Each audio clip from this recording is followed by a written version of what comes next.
This next question is going to be asked by Julia Budd. So many people may know her through her MMA career or know her from growing up on the coast. I know her from organizing the Walk for Racial Justice. And it is for that reason and her leadership in that area that I want to welcome her to ask this next question. So this question will be for Kim first and then Sandra. Go ahead, Julia. Hi. So my name's Julia Budd, and yeah, I'm a professional MMA athlete, but I also helped lead the June March for Black Lives Matter. So I just have this one question. Considering Canada is built with systemic racism embedded in its law and society, how will you, in your term in office, actively combat this with anti-racism policies, HR practices, and other direct actions? And this one's for Kim. Thanks, Julia, and thank you for putting on the march. I was there. It was incredible, but we have to make sure that we don't just march and then just go home and not continue to have this discussion. So thank you for keeping it going. I intend to be there with you to keep it going as well. And this is something that, you know, we were not taught about our true history in Canada. And it is up to us as adults to seek out the true history of Canada. There are so many things that it continues to affect in a negative way. In fact, it may be news to some of you, but you may have heard about the 60s scoop where Indigenous children were taken away from their families. And the cycle that has continued to this day is egregious. But guess what? That is still happening in our system through our Ministry of Children and Family. They are still taking children away from their mothers at almost the same rate as the 60s scoop. So we have to be aware that this is happening, and we need a revamp of our Ministry of Children and Families in order to stop that from happening and allow our Indigenous people to heal. In our own party here, we have made a conscious effort to ensure that we have a diverse slate of candidates.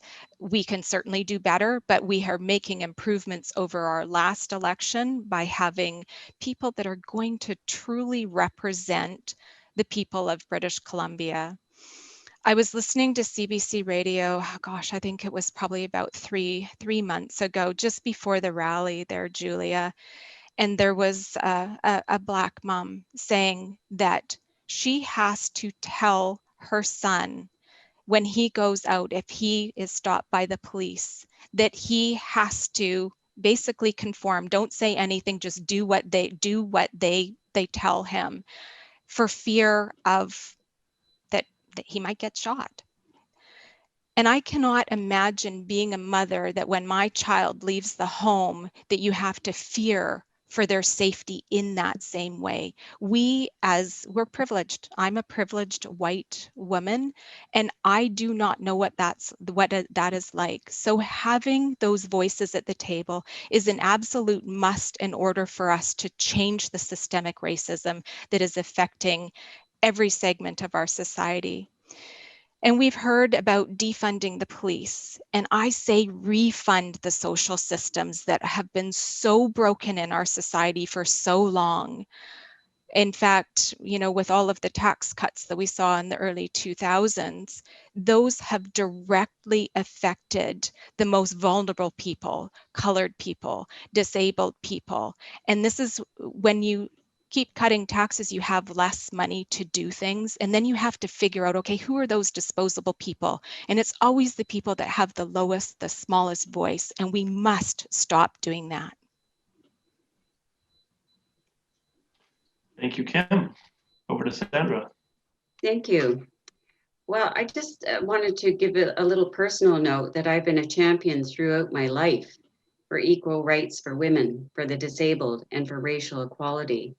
And one of the programs that I introduced, I was Vice President of Human Resources at Children's and Women's Hospital in Ottawa. And I introduced an awareness program to help people really identify overt and non-overt discrimination in the workplace. And in this program, we use Peter Senge's work on the ladder of inference exercises. And we put on a program for staff, for doctors as well as nurses. And remember that doctors were not staff at the hospital. They were, private practitioners that worked out of the hospital. And yet we engaged them and got them to attend our programs on how our assumptions can affect our behaviors towards one another. And also, as VP of Human Resources at the hospital, I introduced really clear anti-discrimination policies, and actually worked with the union on developing those policies in place at the hospital. And the union adopted very similar policies so that we were in harmony.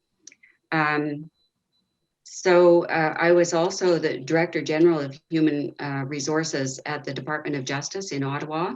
And once again, there introduced a whole series of policies and training programs to help us do a better job in terms of our relationships with one another. I also introduced cultural sensitivity training to help staff better understand people from different backgrounds. And I agree with the assumption in your question that systemic racism exists. It does, and I think it would be wrong to deny that. One shocking example that I can give you is when my husband and I purchased a home in West Vancouver many, many years ago. I was absolutely shocked that the covenants attached to the property stipulated that you could not sell your property to Jewish or Asian people. It wasn't that long ago. Another example, I grew up in Victoria. And at the time I grew up in Victoria, which was some time ago, Asians were not allowed to own property in Oak Bay, the area where I lived. These covenants were ignored over time, but the fact that they were there in the first place, and in some cases, I think in West Vancouver, they're still actually on the books. I would push, if I were in government, a BC Liberal government, for a review of the legislation, all of the legislation and regulations, just as the BC Liberals did with red tape review in 2001, to ensure that vestiges of systemic discrimination are eradicated from rules and regulations. I'm really passionate about that. And one other example, which betrays my years of experience, it was just 3 years prior to my joining the Federal Public Service in Ottawa, that it was still within the Public Service Employment Act, the law that governs public service, that women could be fired from their jobs for getting married.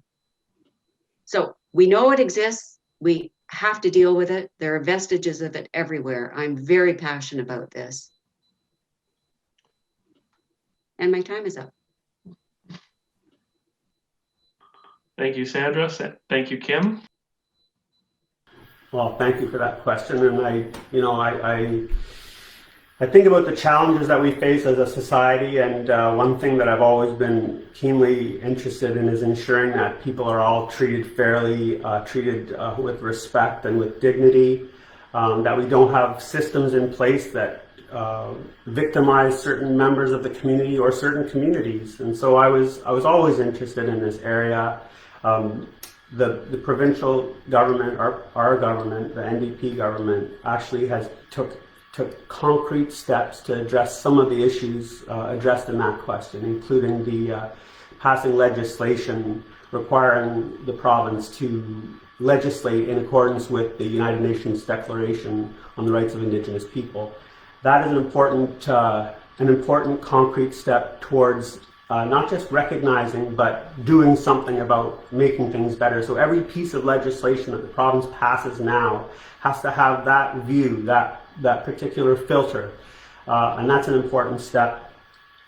The province, we also said in 2017 would restore the Human Rights Commission, something that the previous government thought nothing of, to just dismiss. And I think that's a fundamentally important aspect of preserving the rights of minorities.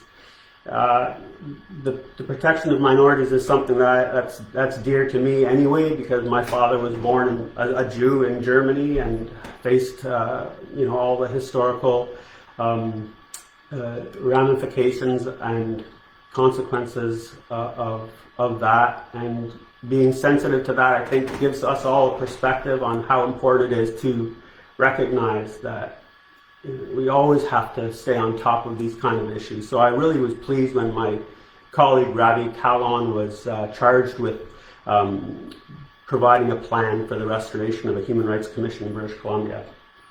I was pleased to be asked to review the Police Act, which came out of a lot of discussions around the discrimination, systemic discrimination in our society. And I was at the Seashell Walk. I was there with my godson, and we talked about the issues and recognized that there's obviously a lot of work to do. And I'm proud of the fact that our government and the slate of candidates in this election is the most diverse slate of candidates in, I think, any provincial election history. So this is not something that just happens.